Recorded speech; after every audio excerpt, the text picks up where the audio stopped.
परिस्थिती आहे आपल्याला दिसते। साधारणपणे व्हेज नॉनव्हेज हा वाद कधीपासून जास्ती व्हायला लागला? गेल्या 2-2.5 वर्षांमध्ये। कशाला कुठच्या सोसायटीमध्ये व्हेज नॉनव्हेज वाद व्हायला पाहिजे? अनेक वर्ष अनेक भाषिक लोक, अनेक धर्माचे लोक, अनेक जातीचे लोक एकत्र राहतात मुंबईमध्ये, कधी हा वाद नव्हता।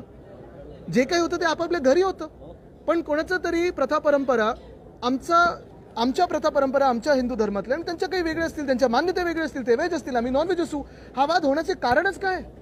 मटन मांस खाता म्हणून तुम्ही काय घाणेरडे झालात, अमुक झालात, तमुक झालात, हा जो द्वेष आहे त्यांच्या मनामध्ये, मी पुन्हा एकदा सांगतो, ह्या मुख्यमंत्र्यांनी देवेंद्र फडणवीस साहेबांनी जे ते पार्सल आहे त्या पार्सलला उचलून जिथून आलं तिथे डिपोर्ट केलं पाहिजे, पण त्याच्या आधी त्याला जेल काय हे दाखवणं गरजेचं आहे।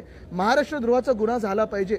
दुसरं म्हणजे जे कोणी बिल्डर मुंबईमधली नावं बदलू इच्छित आहेत, अपरवळी करतात, कोणी न्यू कफ परेड करतंय, कोणी काय अजून करतंय, शिवडी करतंय, अप्पर ठाणा केलेला आहे, म्हणा ना, परळ म्हणा, शिवडी म्हणा, वडाळा म्हणा, वरळीतून मी स्वतः आहे, मला अभिमान आहे वरळीचा, पण जे आमची मराठी नावं आहेत ती बदलू नका आणि जे कोणी करत असतील त्या बिल्डरांना देखील जेलमध्ये टाकल्याशिवाय थांबू नका, कारण हा राग इथून सुरू होतो।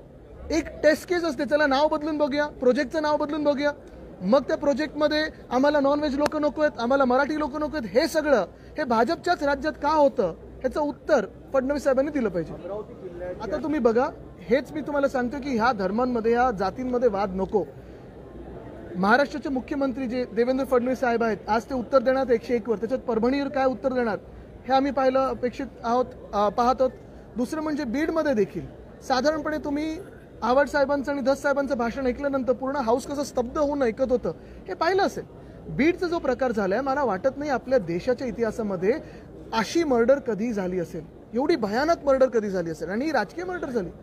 खरं जर पाहायला गेलं तर भाजपचे कार्यकर्ते होते, भाजपचं सरपंच होणार कोणी, हे आम्ही तिथे हाऊसमध्ये राजकारण आणलं नाही, पण भाजपच्या कार्यकर्त्याला देखील भाजपच्याच राज्यामध्ये न्याय मिळेल का? ज्या मंत्र्यावर आरोप झालेत त्या मंत्र्याला बाजूला केलं जाईल का? फडणवीस साहेबांनी अनेक भाषणं विरोधी पक्ष नेता म्हणून अप्रतिम केली, पोटापासून केली, त्यांच्या मनापासून केली, पण तेच आज मी फडणवीस साहेबांना अपील करत आहे की फडणवीस साहेब, आज भाषण तुम्ही विरोधी पक्षाच्या बाकावर न द्या आणि निर्णय मुख्यमंत्री म्हणून द्या, तो निर्णय आम्हाला अपेक्षित आहे।